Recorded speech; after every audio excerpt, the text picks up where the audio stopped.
Hi everyone, this is Angelica. I am back. Thank you so much for all your great comments and all the love with the last video. I appreciate it.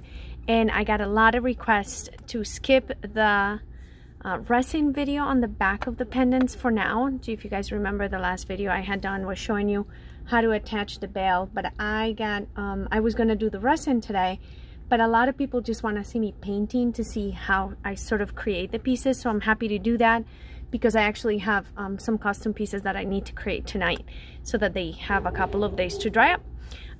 So this client wants a very specific color composition with red, purple, and white.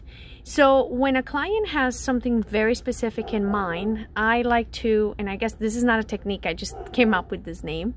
I just like to fold the paint and to create these swivels or swirls that this client really liked.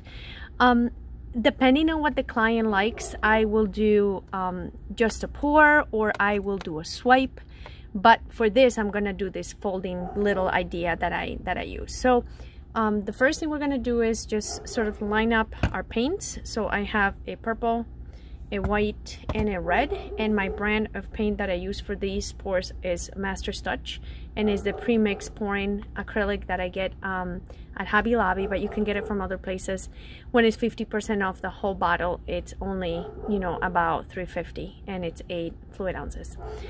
I have my hearts ready to go. Everybody, I've seen so many cool techniques that other people use. You know, they have little sticks that they use, or the end of a pencil or whatever. I just have this little tacky stuff, and I just put this right in there, and that's really all I use. I mean, nothing too fancy. I do keep a needle with me so that I can pop bottles.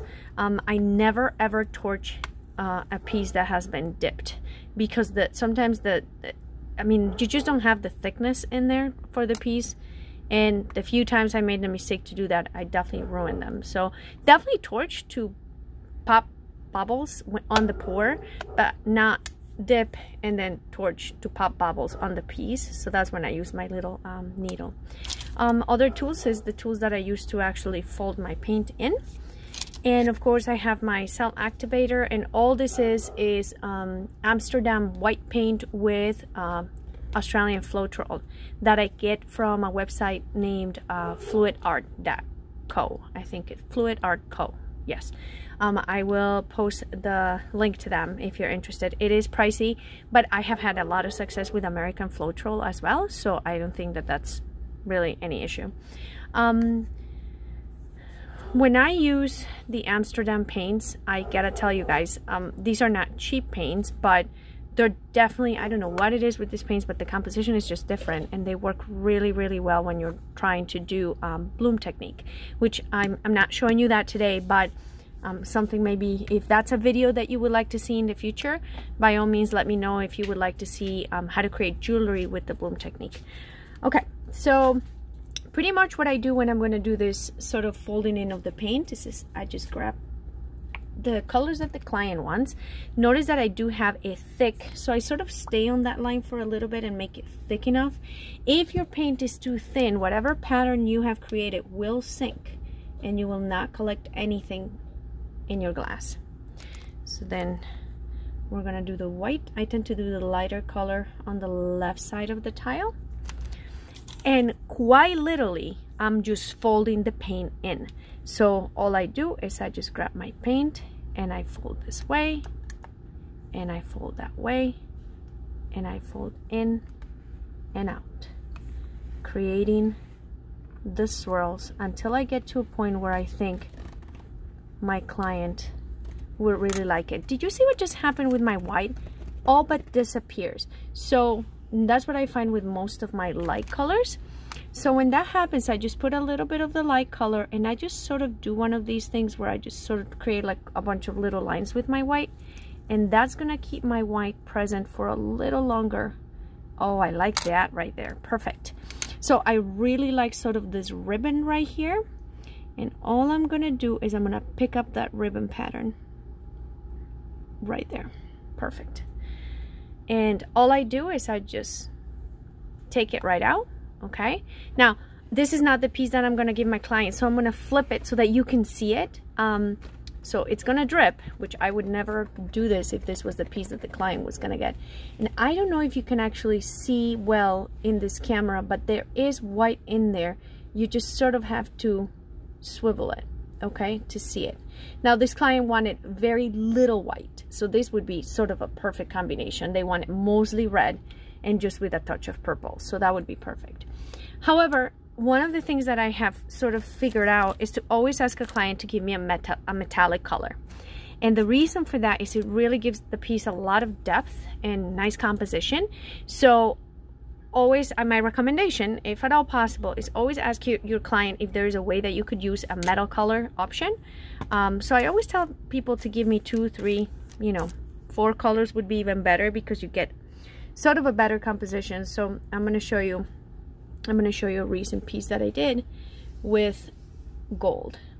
The composition is really cool because when you move it in the sun, so this client wanted magenta, purple, deep purple, and gold, and I did the same folding to get all of these cool colors.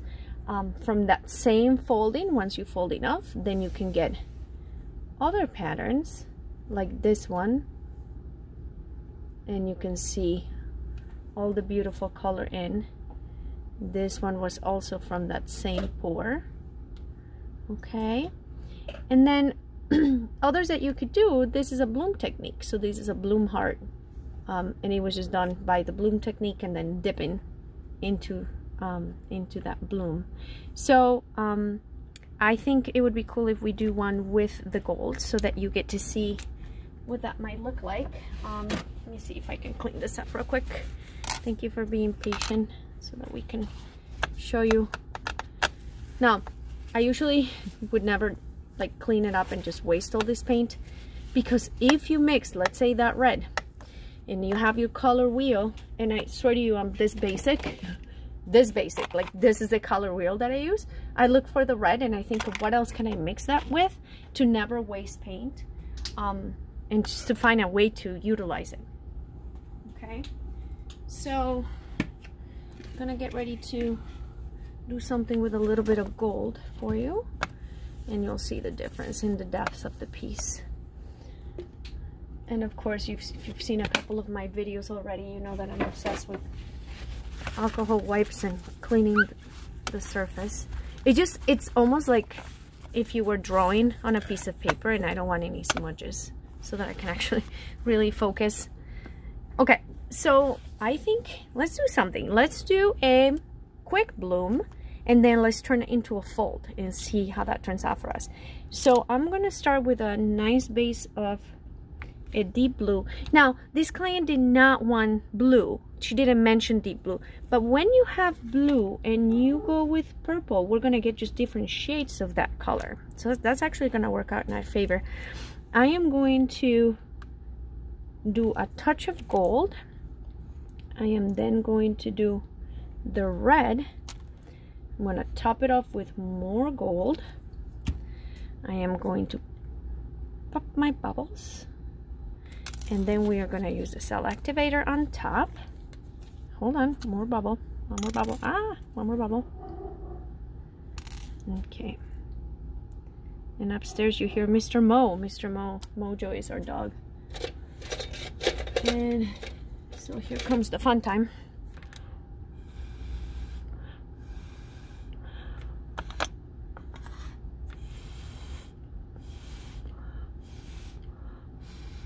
And all I'm doing is blowing with a straw. I really, really love this right here. That is pretty. So see, I just got some bubbles right there on the piece. Pop it, and I'm just gonna lay that down. That could be a potential piece for this client, so I'm not gonna flip it. But if you see, the red is such a powerful color. It takes on just about everything. Then I can take my white and I can fold. I love everything about the composition in this piece right here. And all I do is I just pick it up. I just pick it up. And look at that. That is so fun. And then because it has that gold, you'll be able to see a little bit of the shimmer right up here. So I'm gonna flip it right back down. All right, let's see what else we can bring out. Now, you don't fold too many times, because once this color gets muddy, it's game over. So let's see. Now, many times I'm working for a client to do their piece, and then immediately I think of, wow, hold on, I really like that. I want to make that for someone else. So if I've made one that is not my favorite, all I can do real quick is clean that heart. Never does a piece of glass go wasted. Never does paint go wasted. That's the beauty of this technique, is that it always works. Then I sort of just use my eye to see what I like. And I think I'm gonna play a little more with this composition. I really like this sort of like a little path, like a little walkway, but I want to really bring this over like this. Yeah, like that. And so remember, I think best way that I could call my technique, it is paint pouring, but it is manipulated. You know, I do it so that I get more out of it, as much as I can, in terms of pattern. And now, I don't know if this is focusing or not. It's so hard to tell, but this piece has lots of gold and shimmer in it. Now, in the camera, I'm in my basement, so this doesn't really have the best lighting, but in the daytime this could be a really cool piece. And I've learned this the hard way. When I'm not making for myself. If I was choosing colors that I like, I'm more of an aqua, orange, yellow person. But when you're creating for other people, you gotta really think. Some people like dark tones, some people like light. So I hope this was helpful, guys, and that you can have fun maybe you know, attempting this. Somebody had asked me before, do you do pillow paint? I will do pillow paint if I'm using really thin paints. These are pretty thin, but I've built them up a little bit. But if I use thinner paints, then yes, I'll use a pillow paint, and it's just regular white house paint. I don't buy anything fancy. I certainly don't use Artist Loft or anything expensive from Michael's for a pillow paint. It's unnecessary, I think. I like this right here. I think I'm gonna have to collect this before we end the video. I think this is beautiful right here. So we dip it, pick it up. I'm gonna show you, and I think this is gonna be the last one. Oh, I love that. That came out really pretty. All right, guys. Well, I'm sorry if the color or the light in the video is not the best, but I hope that you were able to get something out of it, and hopefully I'll come back with more videos to show you more techniques on how I paint the glass cabs. Thank you for sharing. Thank you for subscribing and liking the video. As I've shared before, I'm a full-time teacher, and you know, doing this is not easy with all the other teaching stuff that I have to do, and also with my own custom business and stuff like that. But sharing is something I absolutely love, and teaching for sure. So your support means a lot. Thank you guys so much. Oh, and my daughter says to say that I have a daughter. I have an 8-year-old who's also an artist apprentice. Well, thank you guys so much. Take care. Bye-bye.